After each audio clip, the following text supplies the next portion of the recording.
Welcome back to Roundview at Kune Kune Ranch. My name is Emily, and this here is Harpo, and behind the camera you have my husband, Brett. I thought I'd bring you along today to show you the chaos of getting our garden ready for the winter. Today, what I have, you ready to go there, girl? Today, what I've been doing today is weeding this row here and pulling out our beans and other crops that I have growing. I've had cilantro in here in preparation for putting down a cover crop. The cover crop that I'm putting down in here in this row in particular is going to be some beets that I've been saving the seeds for. We'll be using those as a cover crop to keep the seeds away, to kind of break up the soil. We'll be using the greens to eat, and hopefully in the winter, if they last long enough, we will eat some of the roots of the beets too. So we'll see how that works. So let's go ahead and then I guess the most important thing of these, the vines, and there is a few beans on here too. These will be going to the animals. These will be going to the goats. I've already fed a few of them to the goats. They'll be going to the pigs. So we'll be utilizing everything here. No waste here. And then that will, after that, then the manure of the animals then goes into the compost, and that goes back into the garden. So it's just a big cycle here. Everything gets reused, and it's just the cycle of life, the way that God made it. The next aisle here to the east, I've cleaned most of this aisle already. There's a little nug of parsley. Nug? What would you call it, Brett? Nub? Nub. Nub of parsley that I love to curly parsley. So the roots, so the worms and stuff can get the roots in there. A little, can you see the Swiss chart in the video, Brett? Yeah. Swiss chart there. Towards the back, I haven't gotten the beans out yet, but I've already put in our Russian kale. That's a fall winter crop that we like.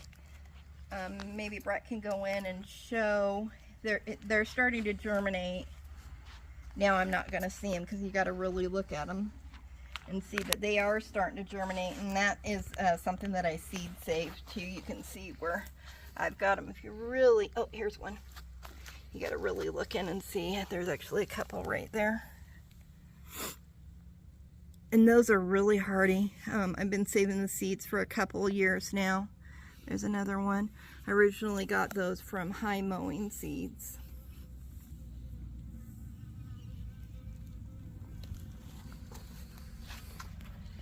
So we will go to the next row here. This row I have not weeded out yet. This is a row that I haven't gotten into. So there's weeds in there. There's a little bit of beets here and there. What I need to do, one of the two, is get in here and clip off the strawberries, the runners on the strawberries, so they're not on the mother plant, so they will produce better strawberries next year. And then for our cold Montana winters, I need to come back and cover them with barley straw. Barley straw is our preferred straw method. The pigs are working on cleaning some of those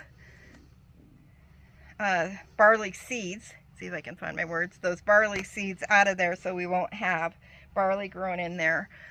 So the pigs are working on that right now, and then we can cover those. At the end of the season, I think Brett and I both have garden burnout and have to tend to our backs and doing all the canning and everything. And I think this year, like most years, has just been a little bit of the struggle with us. Down at the end of this row down here, got my little John Deere cart that I sit on to pick stuff. I've got a little bit of cilantro and parsley that I'll be giving to the pigs and the goats.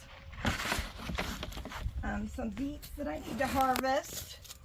Here's some asparagus beans that I planted, but those did not do well, and you can see I need to pull those beans out. I'll try to put something down. I might put like a rye grain down here as a cover crop. We'll see. Maybe I'll get to it, maybe I won't. I like to get something covered, but we'll see. I am learning to give myself grace on things that I do not get done. The next row over here, we have been eating some the pigs have been eating some. I'm pulling out some of these beets. You can see we planted this as a cover crop, and there is also, let's see if I can find some here. Look at this beautiful beet right here. So these I'm gonna we're eating some of them now. I also need to can some. There's some in here that I would like to can for the winter so we can continue to eat them over the winter. A lot of what we do is so we can be sustainable for ourselves, and we do not have to go to the grocery store and buy vegetables over the winter. I like to be able to, in the middle of the day, pull out a can of beets off the shelf, have a shelf-stable vegetable, and start eating a few of them. I find it a good food that I will go to and eat. Can also put it on my salads, and it's just something that works well for us. If you go farther down the row, maybe, I don't know if we wrote down the date or have the date here. Here's some spinach that has germinated. I might do my redneck cloth. What would you call it, Brett? Of a cloth that you'd put over it. Bedding sheets? Yeah. Just to, excuse me. Just to keep the frost off it. I guess a frost cloth. There's one there. Yeah. Just to put it over the top so the frost won't get it, to keep the spinach from getting the frost on it. We have had a frost already, but the spinach is coming up pretty good. I'd like to get a little bit more foliage on it before we start eating it, but as you can see, that would be good baby spinach, as they call it, or micro spinach in the store. Yeah, this wasn't labeled. We never... I think we wrote it down inside, but we definitely failed. Burnout, I guess we call it. Give ourselves grace once again to get this row done or labeled.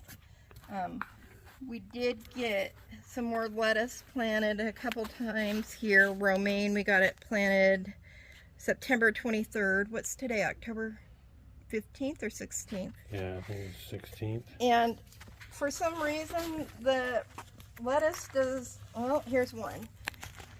But I'm having a tough time germinating in this. I have planted a few times and watered, but I'm really having a hard time getting my lettuce to germinate right here. Oh, look at that. There's a straw. Garbage. I'm having lettuce having a hard time germinate here again, which is unusual for me. There's another spot in the garden that I've been trying to get lettuce to germinate that I'm having a hard time with. This was our romaine patch. Right. That then initially, April 14th is when we first planted, and this was very productive. We had a great crop all summer long of romaine from this area, but as Emily had stated, for some reason, it doesn't want to reseed. I even saved seeds and put seed down there, and it still doesn't want to. So we have pulled some of our tomatoes. We got some tomato cages that we haven't quite got put away yet. I don't know if you saw in this back, in this row here, we had soaker hoses that we haven't put away yet. Brett got a tomato pulled. We still have a cherry tomato that we need to get pulled out of here and get those picked off and get fed to the chickens and pigs and the goats. We did add, what do we have, 9 laying hens now? I don't think we showed those to you guys. But these are actually, it's amazing that we are in 15th or 16th, we're still not sure, in northwest Montana, and we can still get some cherry tomatoes out here. Yeah, garden's still producing. Especially this way. We had I just yesterday picked the last 3 of the buttercup squash.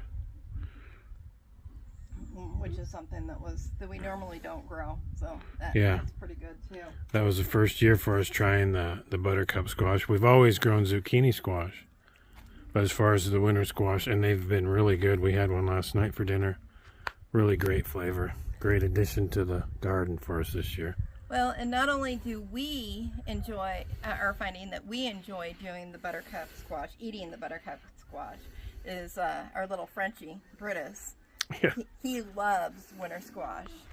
He loves winter squash better than summer squash. Green beans and squash. Yep, winter squash. Pumpkins, he loves eating pumpkins raw even. Now, this is this is a fail for us. I don't know that we wrote down when we planted this. This was, what kind of beans was this? A cannellini? Yeah. This is where we were trying to grow rye beans. I don't know if we didn't water enough. I think I'm going to say this was probably a combination of not watering enough and planting too late. That these did not mature enough. You can see we've hit some frost here on the end. I'm going to go ahead and just leave these for now, and they're going to do what they're going to do, but most likely they will not go to waste. Let's go ahead and, this isn't my most mature one, but you know, there's still beans in there. I suppose I could probably dry them if I want. I'm sure there's somebody on here that has a lot more experience with dry beans than I do. What would you guys do in this scenario? Would you bring them in and dry them like that? What would you guys do? Yeah, this, like Emily said, this was our first year trying these, so it was a bit of an experiment, you know, a learning lesson, so we'll figure it out and probably try it again. Here's another one that's, it looks like it's a farther point. I mean, should I bring it in and dry it like that? Or should I just, you know, cut my losses and feed it to the animals? I mean, what should I do here, guys? Let me know. Let me know in the comments. And then you can see back in here, this is in our little holes. What we grew, was it cucumbers last year? Cucumbers up in the top, 2 up here. And then we had some additional... Oh, zucchini. Zucchini, yeah. So this is volunteer red Russian kale. And then we had some of the brassica moss. Got to them a little bit. But, you know, actually not too bad. So this is just a volunteer. If I cut this back, it will come back pretty healthy. And the pigs really, especially... Oh, there's one of those nasty brassica. Yeah. I was just noticing here, if you look, you can see them all. There's quite a few on these. There's a big one. All right. Well, and maybe... They're tough. Yeah, they are really tough. I would think that they'd be gone by now, but we haven't had a good frost, which is why we're still growing pretty good here in October 15th here in Montana. So I think what I'll probably do is cut these back and give them to the goats, chickens, or the pigs. That is why we have animals on the farm that we can give it to, and they will enjoy it. Let's go ahead and move on and show them what you were doing this. Or actually, let's share with them here is some of the seeds. We were talking earlier about beets, and that I was going to put down some beets in the cover crop. You know, this doesn't look like what you'd buy at the store, but this is some of the beet seed that I'd saved. There's a lot of duff in there, but, you know, that's just going to be a little bit extra mulch in there in that row. I'll probably use that whole bucket for the row, and it will be extra seeds in there. Here again is, then here's on that row I harvested some rosemary. I'm going to take that in and wash it, and I'm just going to air dry it in our sunroom. So we're just getting things done here little by little. This is the best smelling. If you had smell-o-vision, you guys could smell this. Oh, it's so nice when it's fresh cut. I'm an Italian descent, and from my mom's side of the family, they like rosemary. My dad's side of the family, who is Southern Italian, likes oregano. So it's kind of funny where Northern Italian likes rosemary and Southern Italian likes rosemary. Or I said that opposite. Oregano. Here's a little, when I was picking and pulling out those green beans, some of the pole beans, I found this in the bottom in the bottom on the dirt. So I thought I'd save these for seeds. So I thought I'd show those to you.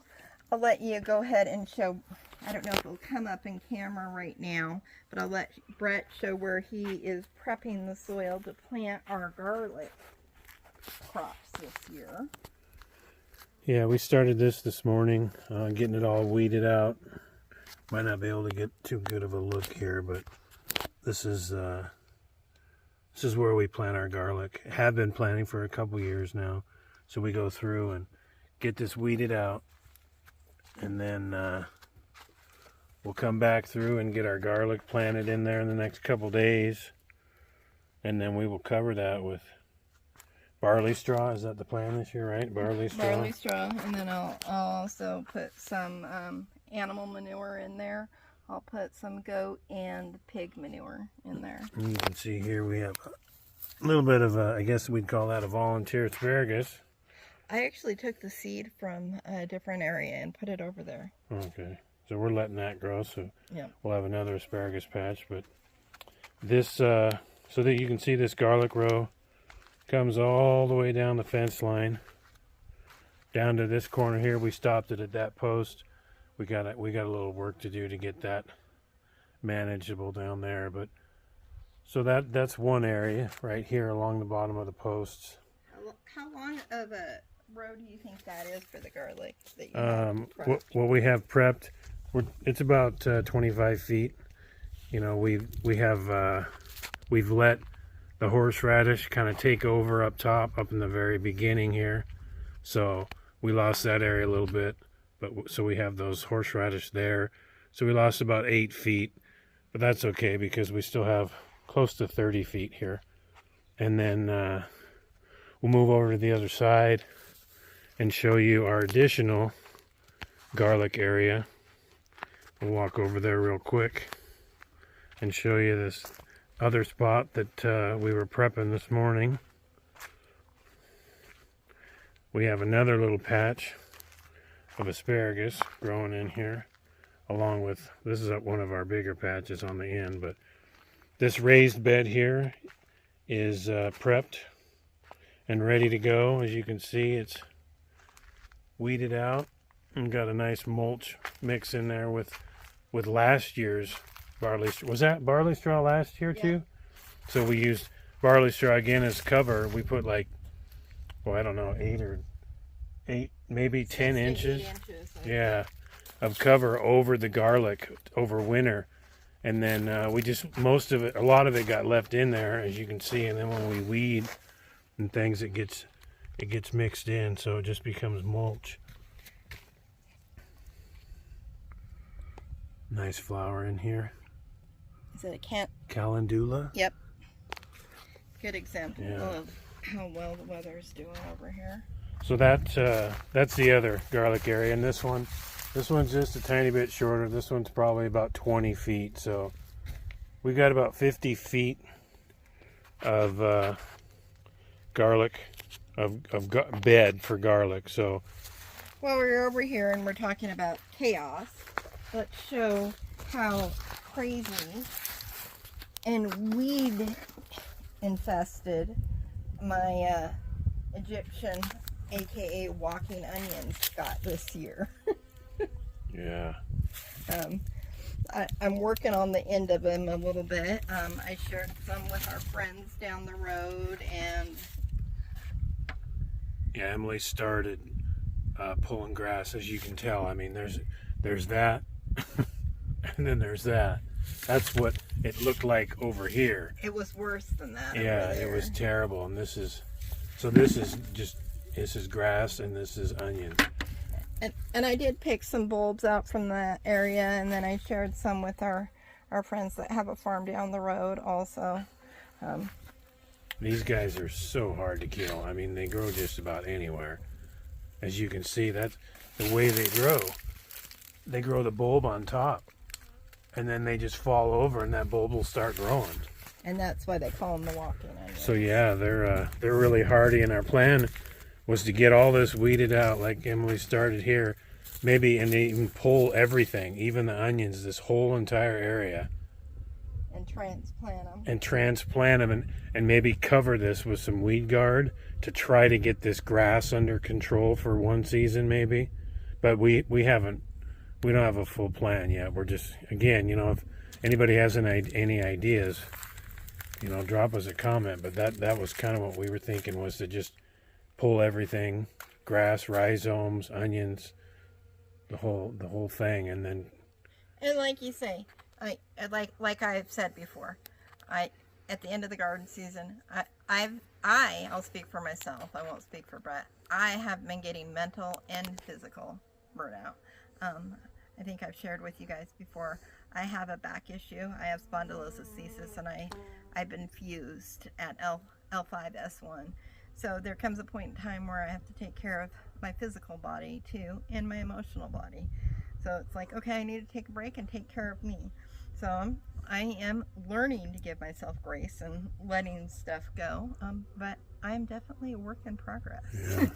Well, and it's, for us being pig farmers, we process all our own pigs. We do all our own meat. We do all of that. So it's time. This is our season. Besides the fact that it's hunting season, and we have to go out and harvest some meat. That's really our focus now. We really go right out of garden, right into meat processing, harvesting.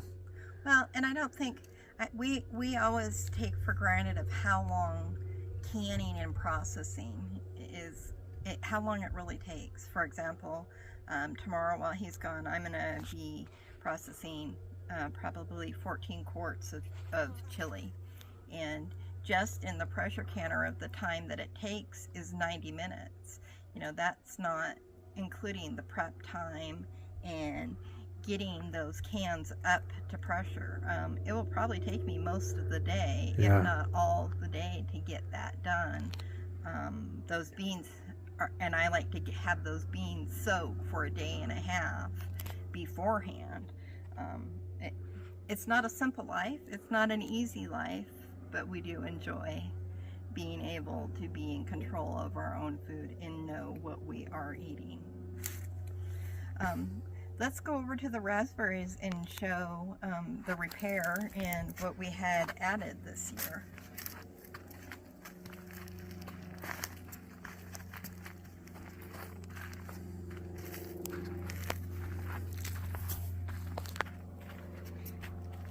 Actually, let's start with the raspberries, and I don't know that you can see it real good with the sun and the darkness,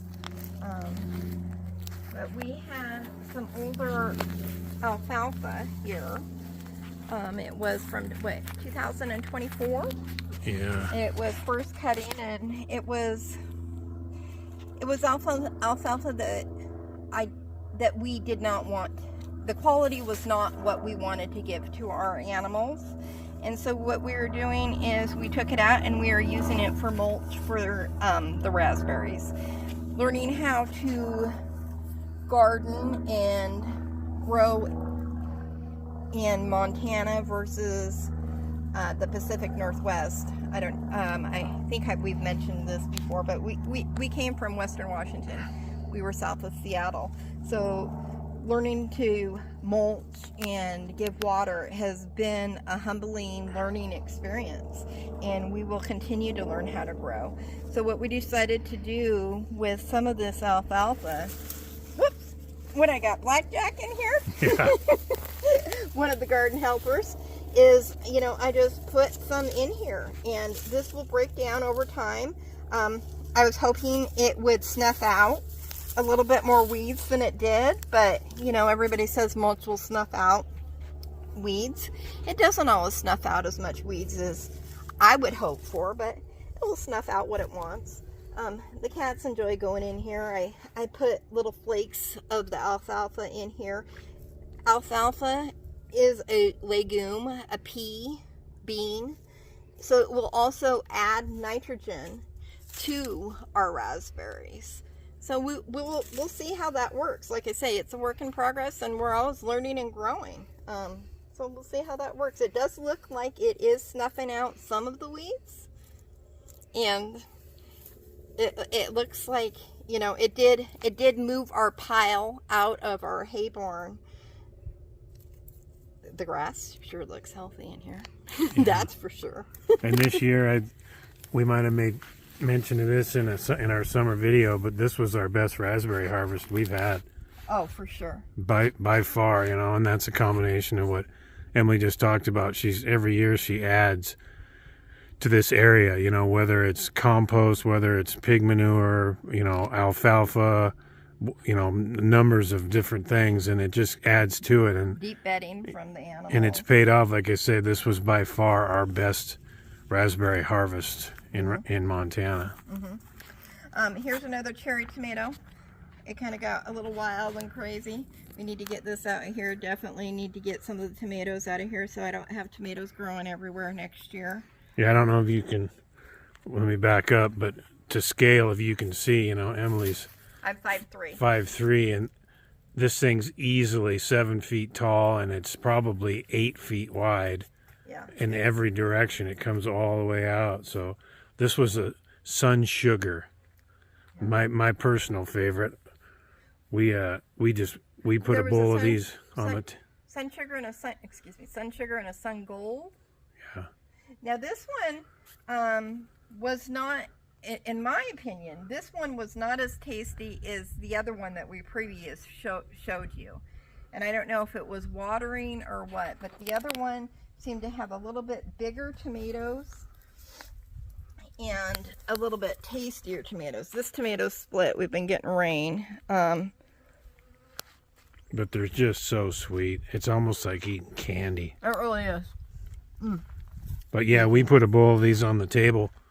We have since, you know, a couple months, and they're just a bowl sits on the table, and every night we just snack on those with our dinner. And I'm laughing because, you know, Brutus normally sits down on the floor next to us when we're eating dinner. And he's kind of funny. He's persnickety, I would say. He won't eat a whole cherry tomato, one of these whole cherry tomatoes. But if I bite one in half, he will eat it. Yeah. I don't think he likes them popping in his mouth. I don't know. He's a funny bulldog.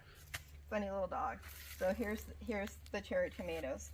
Now here, in one of our previous videos, I think Brett showed you where I was growing some Swiss chard seed, or I was letting the Swiss chard go to seed. I think it was about right here, and was it about up to my chest? Yeah. The seeds, there was quite a bit. Well, we took it out, and this is what we used for a cover crop, and this is what we got. There are some weeds in there, once again, that we need to get out and stuff, but I'd say this is definitely a success. Once again, we can use this for eating for ourselves, eating for the pigs, eating for the goats. The goats really like Swiss chard. They like lettuce, they like Swiss chard, they like the grains on beets. We did put barley straw down in here, so some of what looks like grass is barley grass, which the pigs and the goats do like eating. It's almost like a barley fodder if you get it early enough. So I would say this is a success. There is some in here. Let's see. I just saw one right here.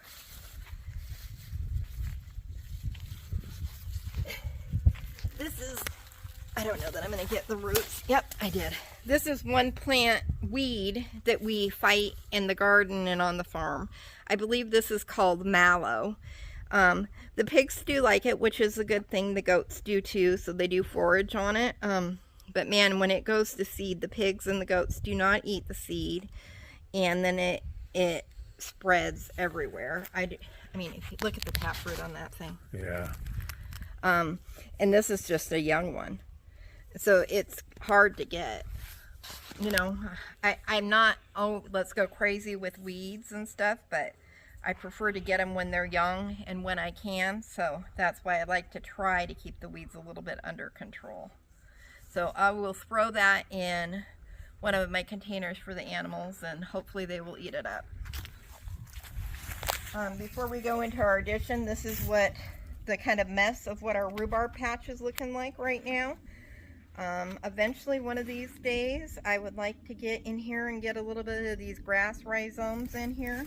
You can see on the corner I have a little bit of a flake of this barley straw that I'm using. I might put a little bit, there's some right in here. If you, there is pig manure that I will fertilize it with too. And yes, I do use hot pig manure on here. Our pigs are pastured. They're not in the barn. I go with the experience that I have had with our pigs, and so I do use it hot on things that I am not eating right away. This was after 4th of July, when we're no longer eating and utilizing our rhubarb, that I will start putting some fresh hog manure in there. And I do mix it. You know, I kind of do have what you will call a lasagna layering system of putting some straw, hay, and manure in there.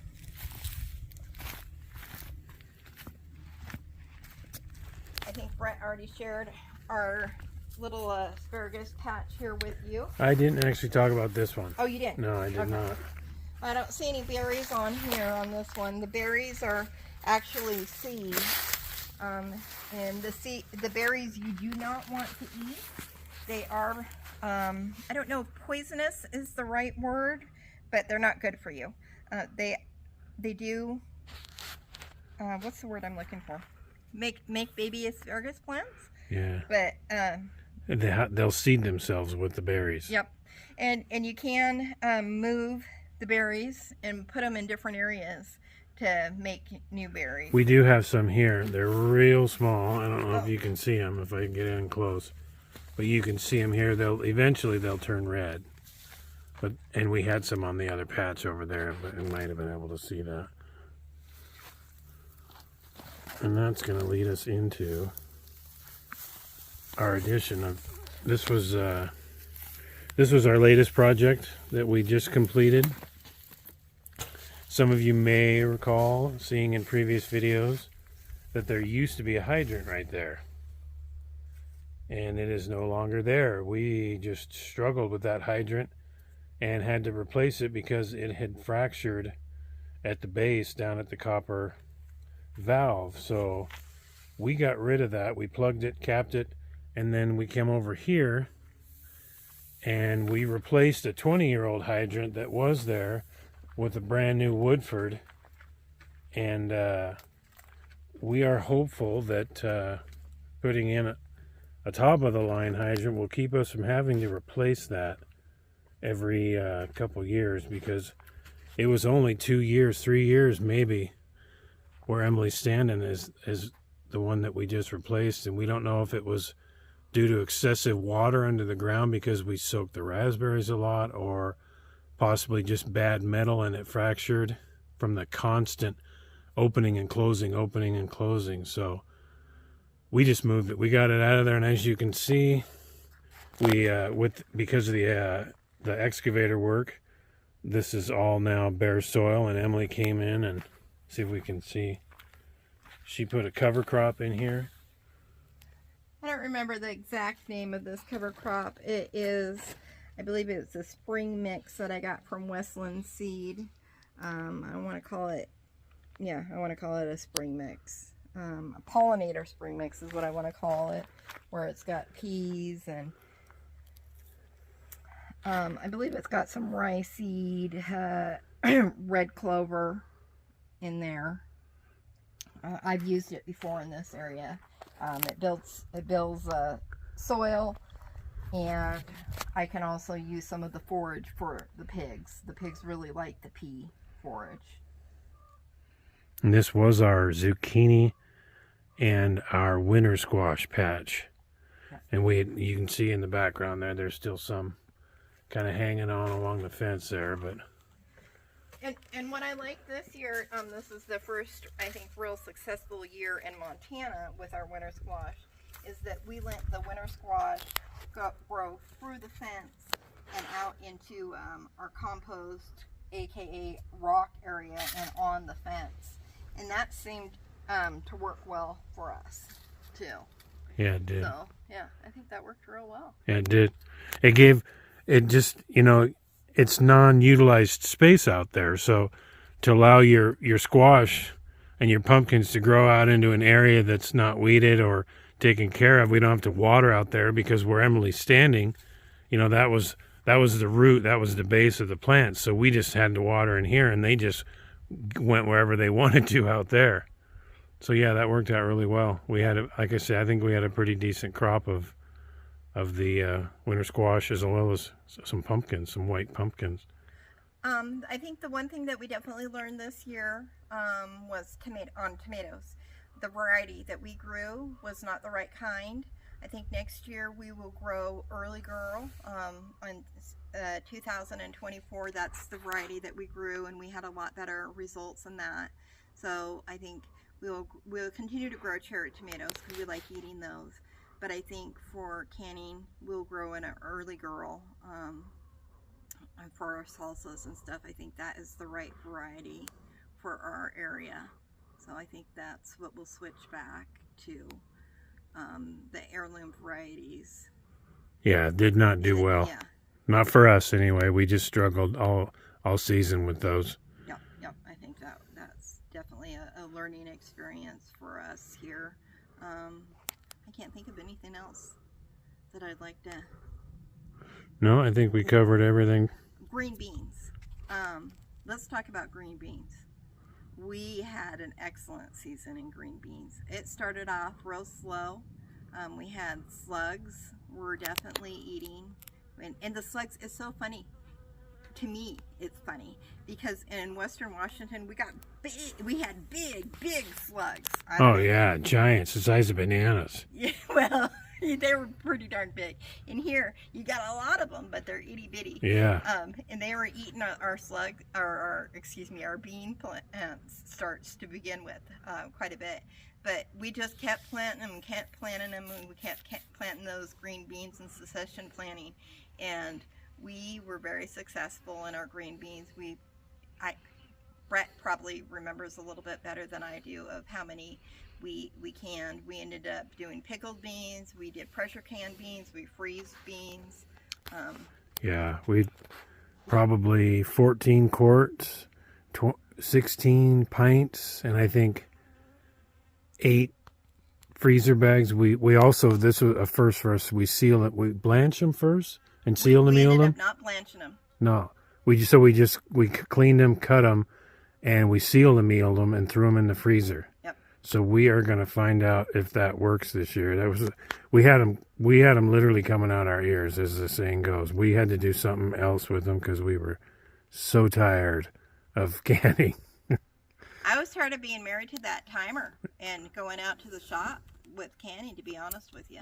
I was getting sick and tired of it, and, burnout, being overwhelmed, and standing up and being next to that stove sitting down and standing up is difficult on my back. Yeah. And I just, okay. So that's our motto kind of every year seems to be we just do really well at a certain, last year, almost 300 pounds of tomatoes. Yep. This year, it had to have been at least 50 pounds of green beans. Oh, at least. Maybe 75. So next year, I'm not sure what it'll be, but that's kind of how it goes for us. We really hit good on one particular vegetable, and it really produces for us. So. Well, I think it's what God gives us provisions for. Another thing that we did extremely well in this year was our onions.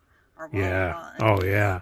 And you can, go to our page and see that video where we did just a video on the Walla Wallas, and we had a great, fantastic year, and they are the best tasting onions I've ever had. And a lot of you don't know my history, but you couldn't force me to eat an onion 10 years ago. And Well, now, it was longer than 10 years maybe, ago. yeah. We're celebrating our 30th wedding anniversary the end of this month. Yeah. But And now it's one of my personal favorite things to eat is our homegrown Walla Walla onions.